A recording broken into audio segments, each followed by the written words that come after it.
When I was about 10 years old, my family moved from a quiet, rural town to an upscale neighborhood in Maryland.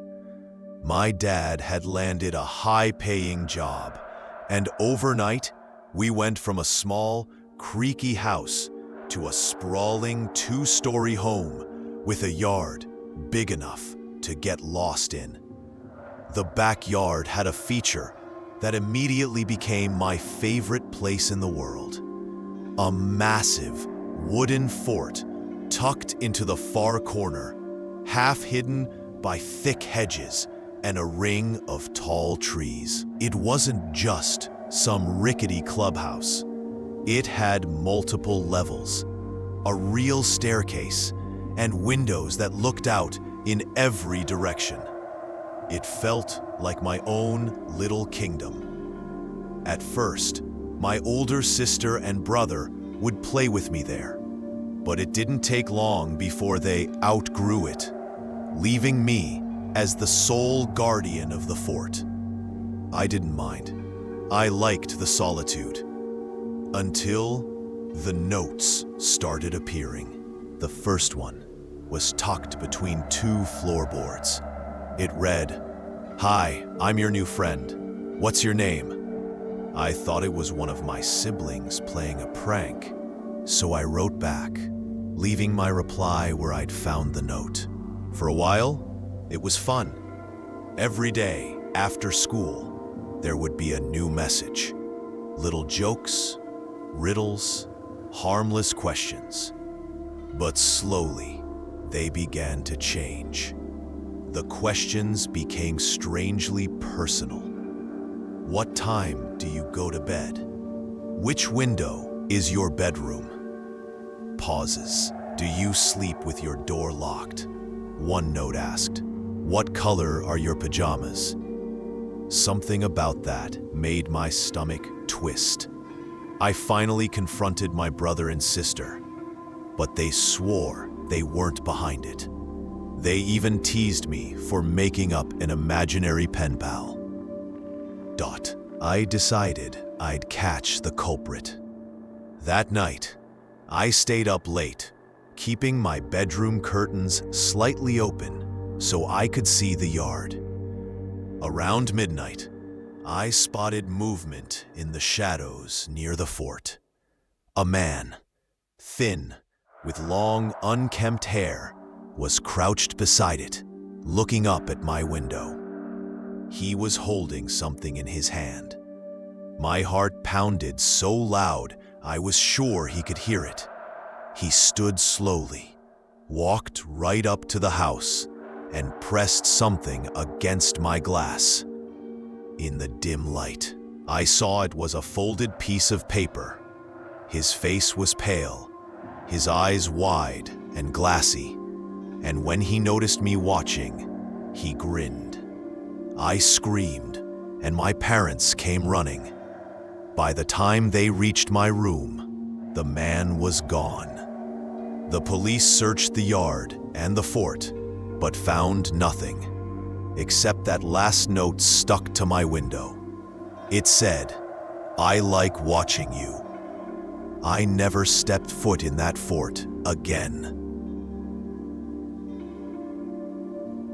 When I was a kid, our neighborhood was the kind of place where every yard had some kind of homemade fort or hideout.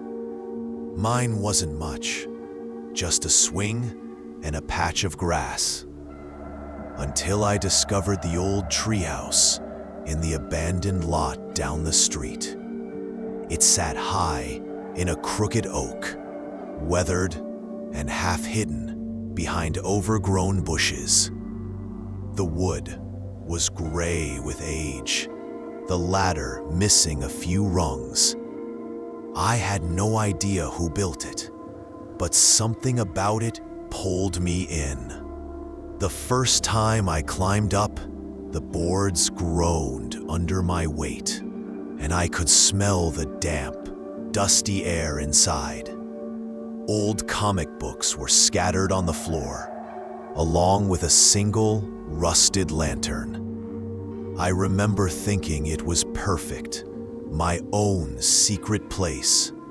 For weeks, I'd sneak away after school, spending hours inside, reading, sketching, and just listening to the wind through the leaves.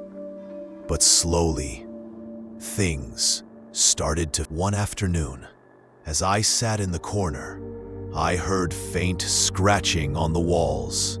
At first, I thought it was a squirrel, but the sound was deliberate, slow, dragging, almost like a fingernail on wood.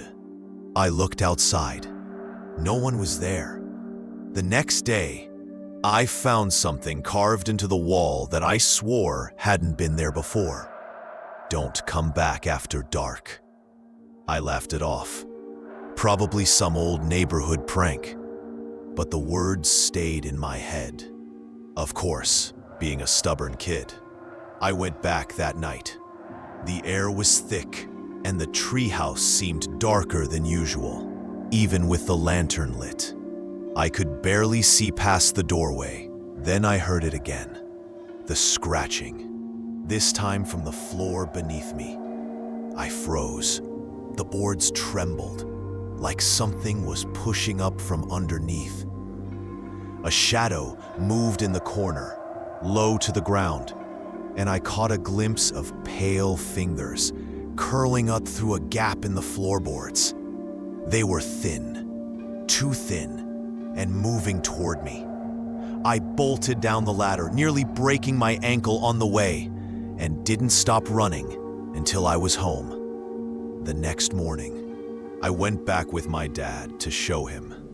The treehouse was gone. Not broken or collapsed. Gone. The tree was still there, but there was no sign it had ever been built on it at all. And yet, every now and then, when I walk past that lot, I swear I can hear faint scratching in the wind. If this story sent chills down your spine, make sure to hit that like button, subscribe, and ring the bell so you never miss another terrifying tale. And remember, the next horror story could be yours.